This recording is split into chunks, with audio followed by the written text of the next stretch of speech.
Wala may babayad na yan, may boss. Kasi magbibigay ka ng trantaduan kasayahan at kagaguhan sa inyong lahat. Ngayon is bibili kami ng ulam. Pupuntahan ko muna ate ko. Wait na ako dyan guys. Madilim na at time check is 6:28. Ayan o. Yan sila ate ko at siya kapatid ko. Bye-bye. Wait lang.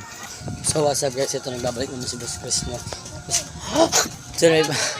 Natsin lang. Tapos ito kasama ko pati ko si Zia at ate ko. Ngayon bibili kami ng ulam. Manok. Bibili namin ulam. At ngayon na yatid ko is kasayahan muna. Hindi mo nakatarantatuan kasi tapos na ako kasi pagod ako sa work. And ito naman sila. Sinamahan ko sila kasi babae pa mo. Tapos ako lang nag-iisang lalaki. Siyempre sasama ko mga kapatid ko. Ganun ang kabait na kuya. Yan, lalabas na din kami ngayon guys. Ayun. At hindi nyo makikita kung taga sa ako kasi yung mga tropa ko rin nakakalak. Yun lang. So what's up guys? Ayun na nasiskinita kami na tambay. Tapos, ayaw daw magpakita sa camera, ulitin ko daw. Ano siya, gold. So, ayan, guys, nandito na ako sa cover court, ayan. Hindi pa kami napupunta, diretso pa kami doon. Tapos, diretso namin doon, liliko pa, bibili kami ng manok. Yun lang. Bibili kami manok, guys, 5, tapos maghanap kami ng mangga. Kakain kami ng mangga. Kasi may bagoong, yun lang, loading utak ko. Kasi sobrang pagod.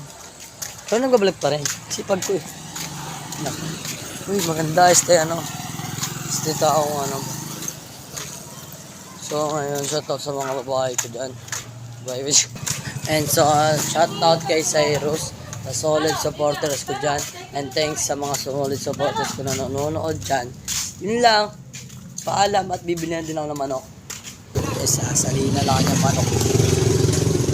Sasali lang ang bili na akong manok. Sali na lang.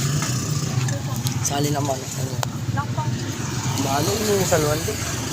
Bala, sali las. Wala pipililan. Yun lang. Shout out sa mga solid supporters ko dyan. Shout out mga AB.